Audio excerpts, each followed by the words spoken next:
Today I'm going to continue our series study about the kingdom of God. In this study, ating pinag-uusapan yung mandato, the kingdom mandate. Mandato ng Diyos sa mga tao na pinaghaharian ng Diyos. Sino sa inyo rito, alam nyo na kayo pinaghaharian ng Diyos? If you have Christ in your heart, the King of God's kingdom, and you continue to allow Him to rule and reign in your life, you need to know and understand this mandate. We exist for a purpose. Bawat isa sa atin nag-i-exist sa isang layunin. Okay? At ang layuning ito, ang patuloy po nating pinag-uusapan upang maging malinaw sa atin. Hello? Upang mag-abide o mag-align tayo doon sa mandato ng Diyos na binigay sa atin. Sabi ng Bible, my people are destroyed because of lack of knowledge. It is ignorance that will stop us from pursuing the purposes of God for our life. Mga kapatid, tandaan niyo to, hindi nakakapagsisi na patuloy po nating alamin ang kalooban ng Diyos at ang layunin ng Diyos sa ating buhay. Hindi po nakakapagsisi na isuko po natin ang ating kalooban sa kalooban ng Diyos.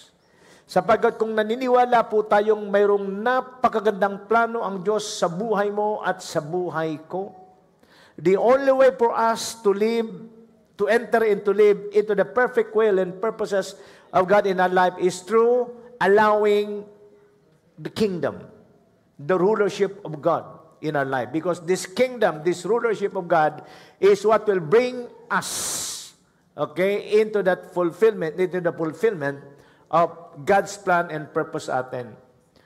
Nung nakaraang linggo, tinalakay ko that the first thing that you need to know and understand of this kingdom mandate is that we should reflect the character of God. When God created you and me, when God created men, okay, doon pa lang ay makikita natin yung original purpose ni Lord sa atin. God said to Himself, let us make man in our own image and likeness. The image na tinutukoy ko po rito, o tinutukoy ng Biblia rito, is His what? Character. Katangian. Okay?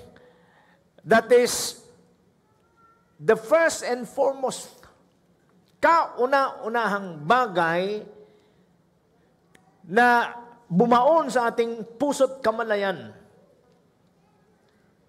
We are created by God to reflect His character. Because the mandate or the command to have dominion na ibinigay ng Diyos sa tao is in the context of a man that will demonstrate the image of God. Yung katangian ng Diyos, yung ugali ng Diyos. Okay? Tinalakay ko na po sa inyo ng nakaraang linggo. Today, pag-usapan po natin yung likeness of God. Okay?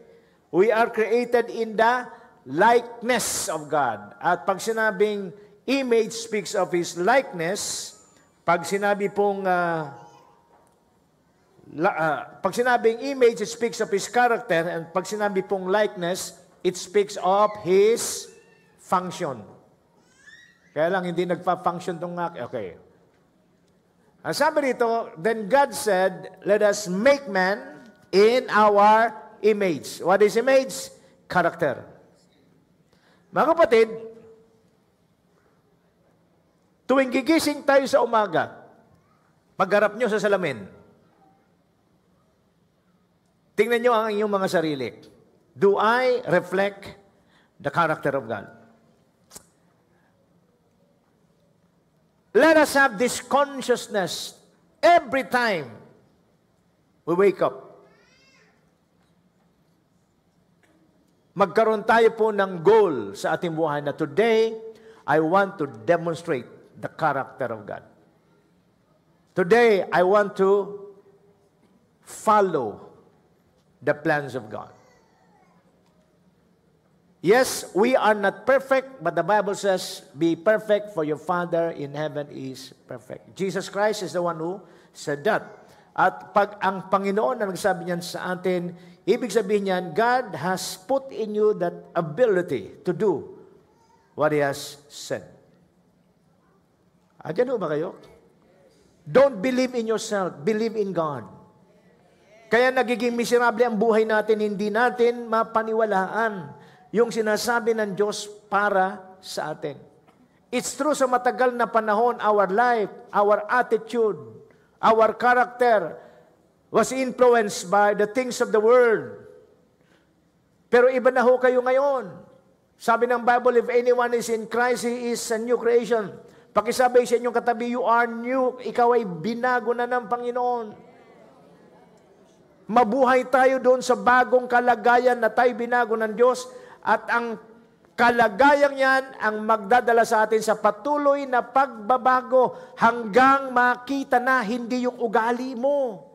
Hanggang makita na hindi yung lumang pagkatao mo, kundi yung bagong pagkatao na ayon sa wangis ni Kristo. Let us make man in our image, after our likeness. Ano yung likeness? Function. And let them have dominion over the fish of the sea, and over the birds of the heaven, and over the livestock, and over all the earth, and over every creeping thing that creeps on the ground. So, the command to have dominion is in the context of if we will demonstrate the image or the character of God, and if we will function like God. Now, ano ba yung sinasabi ritong hello?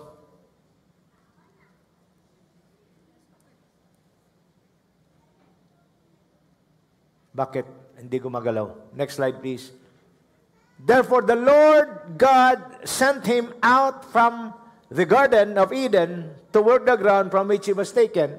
He drove out the man and the east of the Garden of Eden. He placed the cherubim and the flaming sword that turned every way to guard the way to the tree of life. So nagkaroon ng ibang kwento. When God created Adam and Eve, mga kapatid, He created Adam and Eve. Sabi ng Bible, in the image and in the likeness of God, which is the context of men have the ability to live in dominion. Yun ang konteksto nun. Kaya nga po, nung magkasala ang tao, hindi lang nahirapan ang tao, kundi halos imposible na sa taong magawa yung plano ng Diyos sa kanya because the rulership of God, the government of God is no longer in men. When Adam and Eve was driven out from the garden, yun po ang simula na ang tao ay nabuhay na sa kanilang sarili at doon na nagkawindang-windang ang buhay ng tao. Kung kaya't mula noon until today, hanggang sa mga susunod pang saling lahi, na itong mga saling lahing ito ay hindi kumikilala kay Kristo, nakatitiyak po tayo na hindi nila magagawa yung mandato ng Diyos sa kanilang buhay. Hindi nila magagawa yung layunan ng Diyos to have dominion simply because the first two requirements na kung saan ay hinihingi ng Diyos sa tao para mangyari sa kanya yung plano ng Diyos na sila'y mangibabaw sa lahat ng sitwasyon ng buhay, hindi na talaga mangyayari because of the absence of the kingdom of God. But praise be to God, praise be to the Lord Jesus Christ, the King of the kingdom, na nirestore ito sa atin. Now, ano ba ang nangyari? Asa na ba? Inaayos pa. Next slide, please. All right. Tapos na ako dun sa image. I want to go to likeness. Ano ang likeness? Function like God. What is the first revelation of God to humanity? Ano ang kauna-unahang kapahayagan ng Diyos sa kanyang nilikha? How many of you believe that God is your Father in heaven? Do you believe in that? Alam nyo ba that in the Old Testament, the revelation about God, who is our Father, ay hindi nila alam. The revelation of God being our Father was first revealed by the Lord Jesus Christ. It was the Lord Jesus Christ who revealed to humanity that God can become your Father.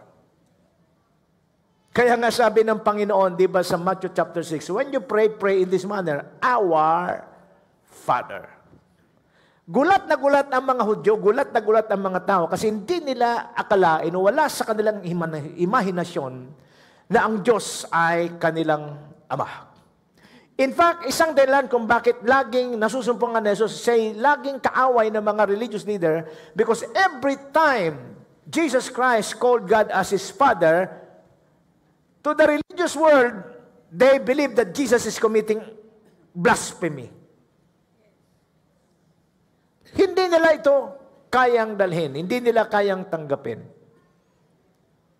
For them, God, yes, is a powerful God, but He is God who lives in a distance. Now, balik tayo kanina.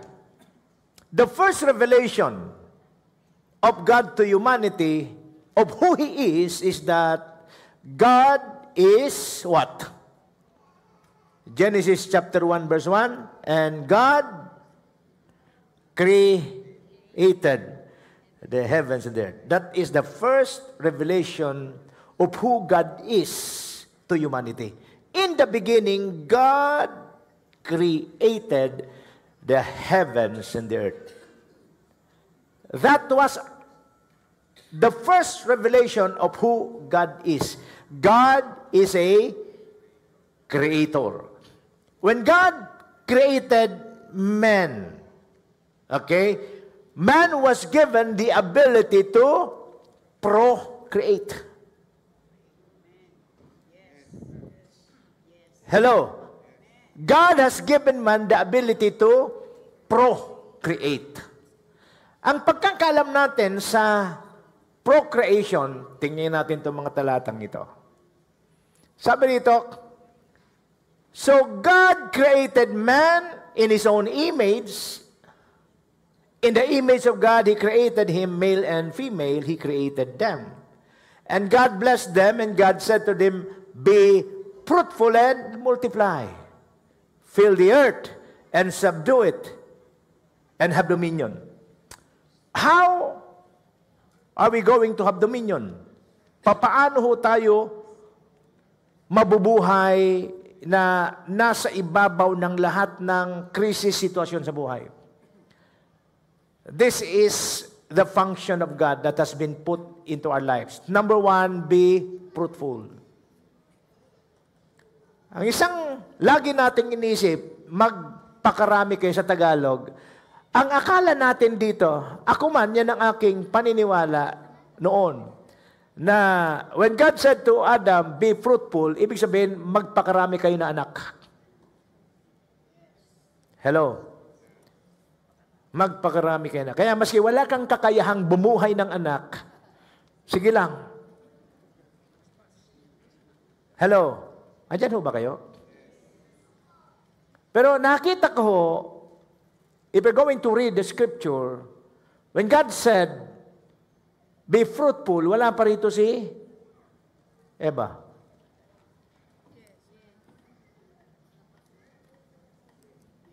Because Eve was created in Genesis chapter 2. Nakuha niyo ba? How come ng isang tao ay maging fruitful? Kung ang pagkakaintindi natin sa fruitfulness ay magpakarami ng anak. So definitely, be fruitful here is that speaking about bearing children. Na hindi naman pwede mga nakalalaki. So what is fruitfulness na tinutukoy dito? I heard Dr. Miles Monroe speaks that fruitfulness here has had something to do with bearing children. The meaning of fruitfulness there is be productive. Be productive. Man can only become productive if he will allow the likeness of God, of which he was created, to operate. Again, what's the meaning of the word likeness? Function like. But I want you to understand this. Everything that God has given to man are just raw materials. And God expected us, out of those raw materials, God is expecting us to create a finished product. In the past, sa aking mga ilustrasyon, nung likain ng Diyos si Adan at si Eva, hindi niya binigyan o niregaluhan si Adan at Eva ng lamesa at ng salaset.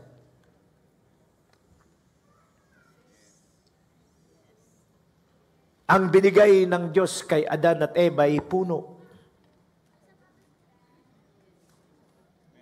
At mula sa punong yon, nagkaroon ng tabla, kahoy. Mga tabla o kahoy na kung i-demonstrate ng tao yung kanyang godlike function, which is to create. Out of the tree, man was able to create table, salaset, furnitures. Nakukuha niyo ba ibig sabihin? Most of the inventions of men na pinakikinabangan natin ngayon, computer, laptop, technology, everything, maski mga materyales na kung saan ay sinusuot natin ngayon, sapatos, damit, it all started with the raw materials called idea. This idea becomes a form. This idea becomes tangible. Itong ideyang ito na hindi mo nakikita, na nagsimula sa isang tao, itong taong to, because he was able to exercise the God ability to create. That idea started man to think, plan, paano magkakaroon ng sapatos. Dahil ang sapatos ay gawa sa hayop at yung balat ng hayop ay hindi nakakain ng tao, pwedeng pakinabangan ng tao, at ito ang ginawang materyales na sapatos. What is that? Man has the ability to create. Man has the ability to do something out of raw materials. Creating something is the function of God. When God created all things, in the first place, He created out of nothing. He just spoke the word. In the beginning, God created the heavens and the earth. How? And God said, let there be light. That is the first thing that the Lord had created, light, on the first day. When was the Lord created the moon, the sun, and the stars? What day? What day? 4 or 5th? Palagay ko kinakaila uli natin mag-Bible study, ano? I think when God created the moon, the sun, and the stars, He created it on the 4th day. What is the purpose of moon, stars, suns? Moon gives light to the night. Sun gives light to day. And what is the light that He created in the first day?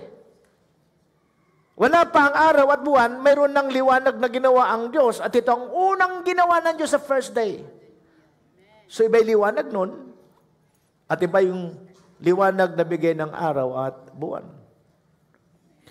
Ang ibig ko lang sabihin sa iyo, mga kapatid, every time God created, He just spoke the word. But when God created you, God created man, hindi niya ginamit yung salita lang. Yumuko siya, dumakot ng putik, mula sa putik na yon, hinubog yung putik na yon sa anyong tao. At yung putik na yun na kanyang hinubog sa anyong tao, sabi ng Bible, He breathed on his nostril the breath of God, and man become a living soul. Everything God created, He created out of nothing. But when God created man out of something, dust.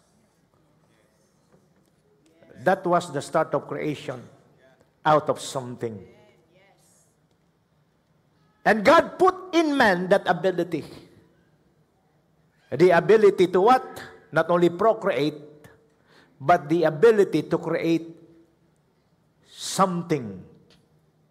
Create anything out of something. Lagi niyong tandaan ito. If you want to live in dominion, the first is to become fruitful. Question, saan galing yung fruit? Ulitin ko, saan galing ang fruit? Sa puno. Hindi revelation yan. Common sense lang yan. Observation lang yan. Hindi nyo kinakailang graduate ng college para masabi ang tamang sagot. Ang bunga ay galing sa puno. Saan galing ang puno? Sa buto. Hindi revelation yan. Realidad ng buhay yan. By observation, maunawaan mo na ang bunga galing sa puno at ang puno ay galing sa buto. God said, be fruitful.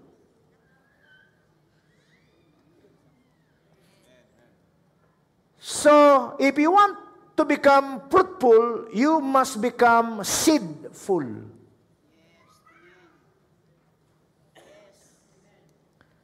What is the seed na pinag-uusapan natin dito? Kasi napakahalaga nito if you want to become fruitful. What is fruitful? Productive. In the book of Matthew chapter 13, about the parable of the sower, there was a farmer who sowed seed. In the same chapter, Jesus Christ interpreted the seed as what? The Word of God. So every time you listen to a preacher teaching and preaching the Word of God, just open your heart, because according to the Scripture, your heart is like a soil. But there are 4 kinds of soil. 1 out of 4 is the only soil that is good ground. Only a good ground is able to receive the seed that will cause the seed to sprout and grow and bear fruit. Kung kaya, isa po sa dapat na tiyakin natin, tuwing tayo po ay nakakinig ng salita ng Diyos is, hindi ka lang nakikinig ng salita ng Diyos, kundi mayroon kang tamang pagtugon, mangyari sa akin, O Diyos, ang sinasabi mo. Tuwing mayroon kang naririnig na salita ng Diyos, put it into your word, put it into your spirit, in your heart, that God is sowing seeds. Seeds that if it's planted on a good soil of your heart will one day sprout until it become a tree. And when the tree mature, it will bear fruit. Now, when you become fruitful, ano mangyayari sa iyo? Your fruit will attract others. Only then that your life will become a blessing. And if your life becomes a blessing, your life will attract others. And the moment your life is attracting others, that's the time where the Lord will bless you. Hello? But again, saan nagsisimula ito? If we go back to the original purpose why God has created you. Number one, we are created to demonstrate the image which is the likeness of God. And number two, we are created to function like God. How God function? He creates. Because He's the creator.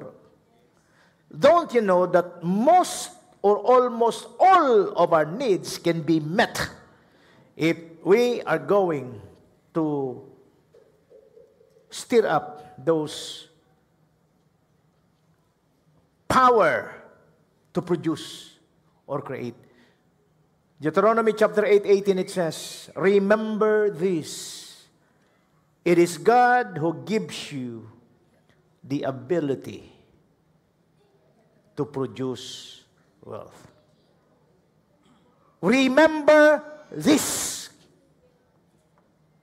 It is God who gives you the power, the ability to produce or to create. Well, depende lang sa translation na binabasa natin. So, almost all of your needs can be met if you stand your ground. Operate according to the plans and the purposes of God in your life. Mga kabataan, tigilan niyo na muna yung pagbabasa ng mga nobela ng mga K-pop, panunood ng kung ano-ano dyan. Fill yourself with the words because the word is a seed. Be seedful so that you'll become fruitful. Kaya po, ito na-realize ko. Ang pag-angat ng buhay ng tao, ang pagkakaroon ng kalidad ng buhay ng tao, ang pananagana ng buhay ng tao, ay hindi lang nakadepende sa edukasyon, bagamat napakahalaga ng edukasyon.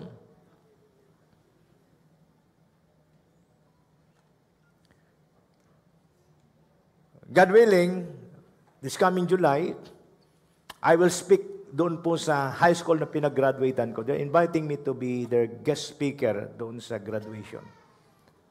It's a privilege na kung saan ay magsalita ako doon sa school na pinanggalingan ko. And even right now, I'm contemplating, Lord, ano yung mensahe? And then, may dumating sa akin na mensahe about the 3 schools of life.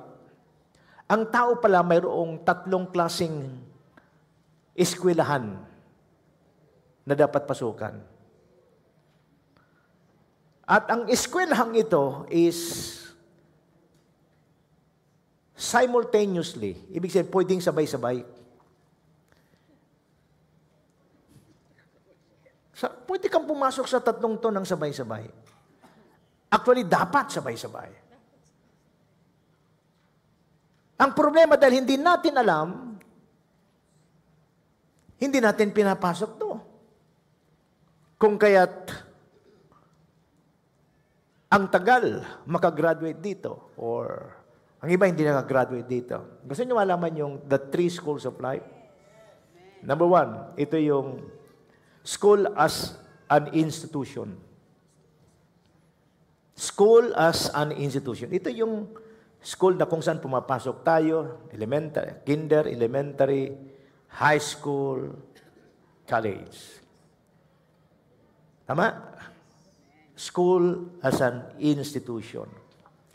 Well, kung may kakayahan ng ating mga magulang na pag-aralin tayo sa mga institusyon yan, praise God.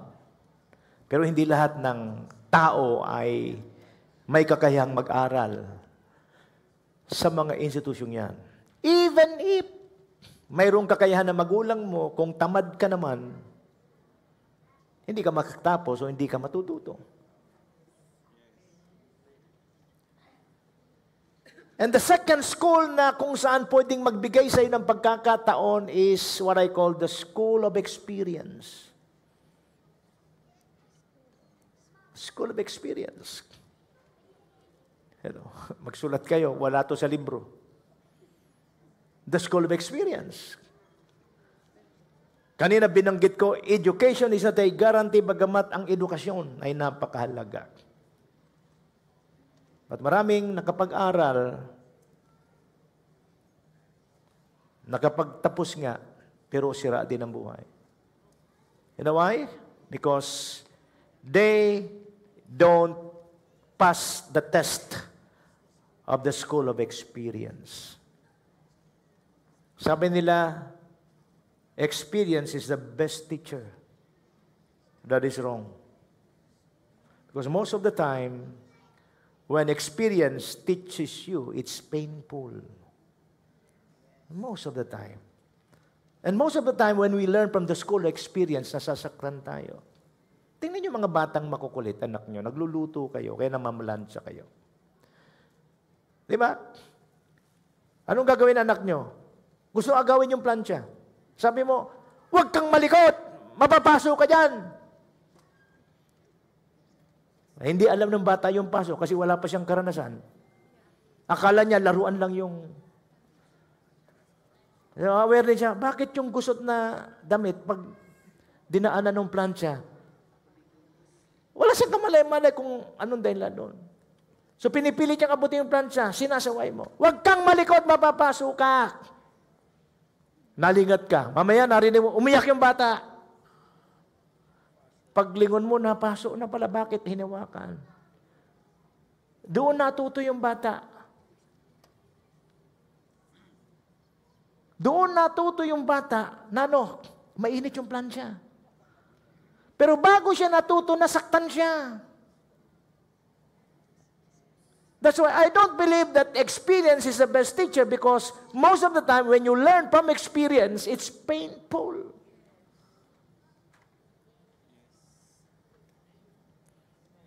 Sino sa inyo gusto niyo matuto sa school of experience? Raise your hand. Gusto niyo bang masaktan lagi bago matuto? Sino sa inyo gusto niyong masaktan lagi bago matuto? Pwede bang matuto tayo nang hindi nasasaktan? Ay, kung pwede namang wag di. Sikapin nating matutong hindi nasasaktan. Is there a way for us to learn without experiencing pain? Yes. The scripture says, this is the way. Walk in it. The third school of life is a school of the Holy Spirit. Marami sa atin, hindi makapasok dito. Therefore, you don't respond right. And every time you don't respond right, experience will teach you to learn. Ang iba nakakapasok na, kaya lang, if they are confronted with the condition of the school of the Holy Spirit, this is the way, walk in it. Nakita mo may condition pala, seek first the kingdom of God and His righteousness. Ano sabi ron? Pag ikay nag-aaral at nagda-drop ka sa eskwela. At pag nag-drop ka dun sa eskwela, ano nangyayari? Hindi ka papasa. Whether you like it or not, these three schools of life ay kinakailangan mong daanan. if you really want to become fruitful in life. Hello? Ang iba sa inyo, dahil tapos na kayo sa kolehiyo, tapos na kayo sa pag-aaral, akala nyo okay na. Marami kayong pinag-aralan, high school, college, na hindi applicable sa presente nyong buhay ngayon. Irrelevant sa kinilalagyan nyo. So anong ginagawa nyo? Trial and error. Bakit trial and error? Experiment. Kasi ayaw mong mag-enroll sa higher school, which is the school of the Holy Spirit. Don't you know that every time you come here, in the church, in worship service, every time na kayo naririto, you are saying to God, Lord, present po ako sa school nyo. Every time you are absent, wala kang natututunan sa school of the Holy Spirit. The more the absent, the more you become ignorant.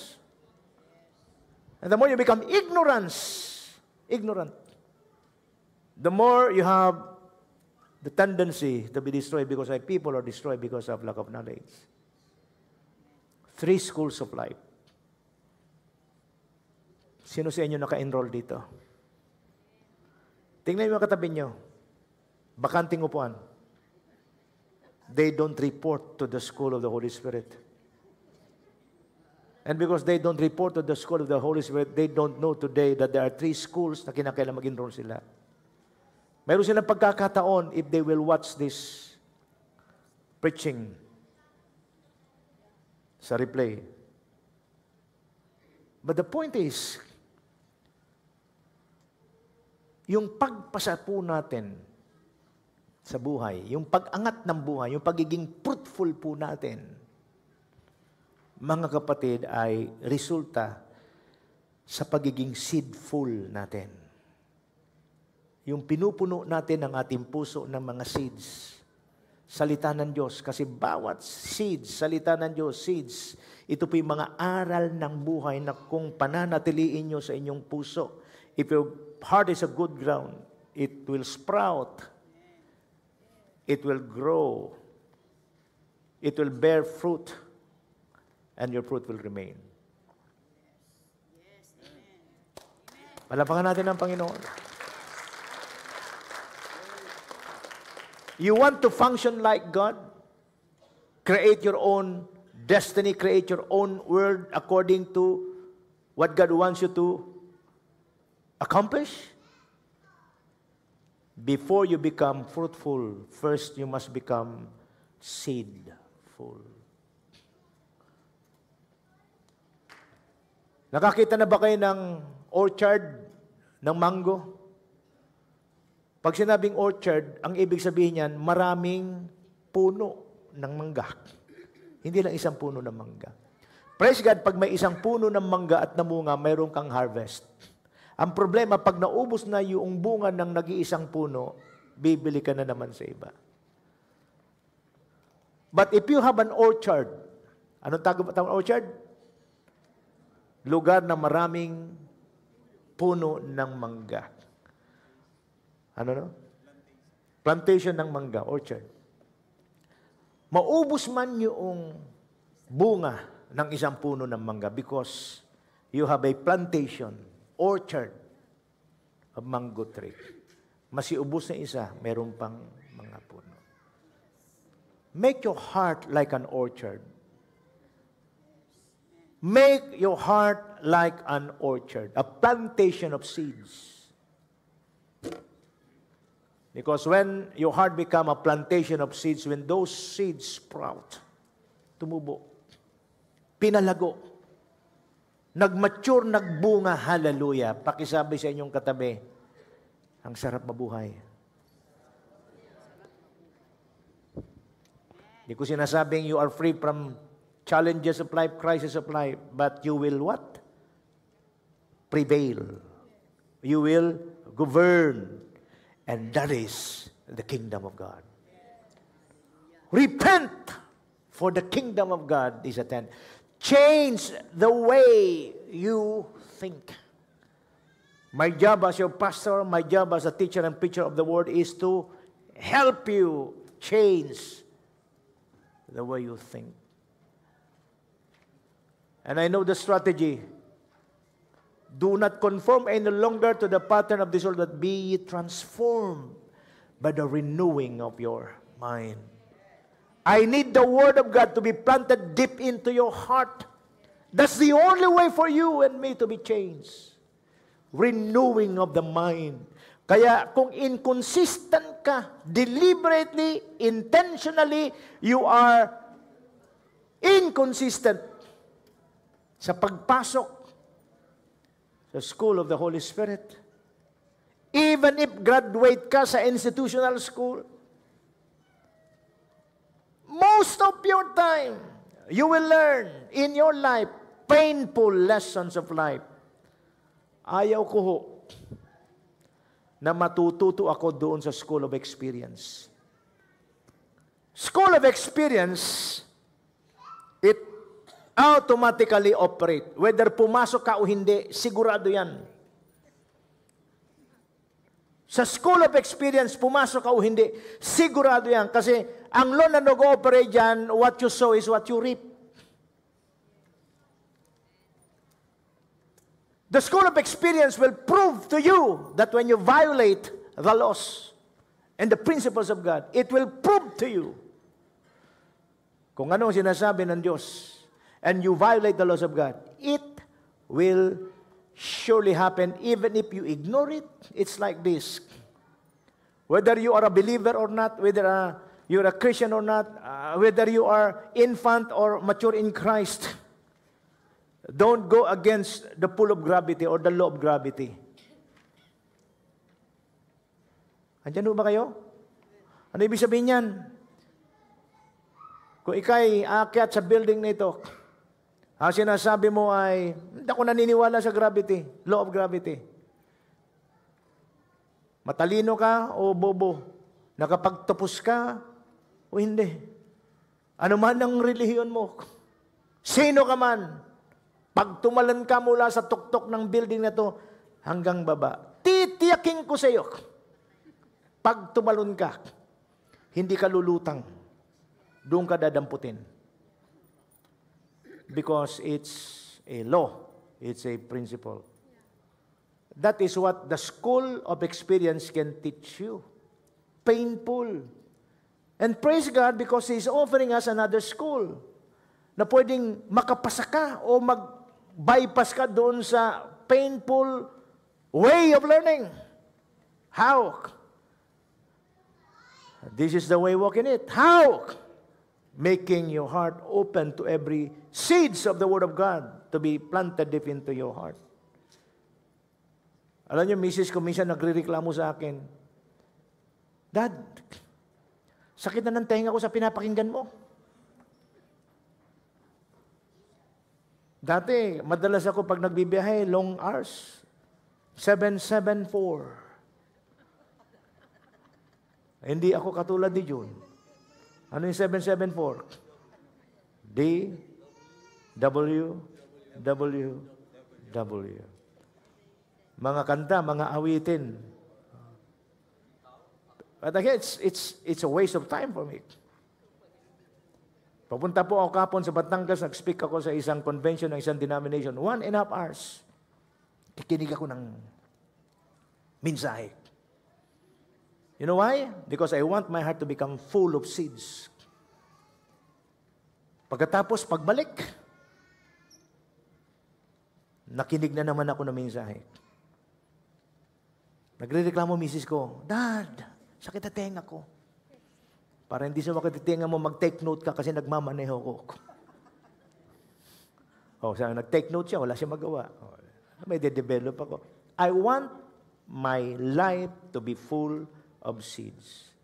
Because I know that when those seeds sprout, become a tree, magkaroon ng bunga. Alam nyo kung ano mangyayari? It can become a source of blessing. You want to live in dominion as part of your kingdom mandate? You want?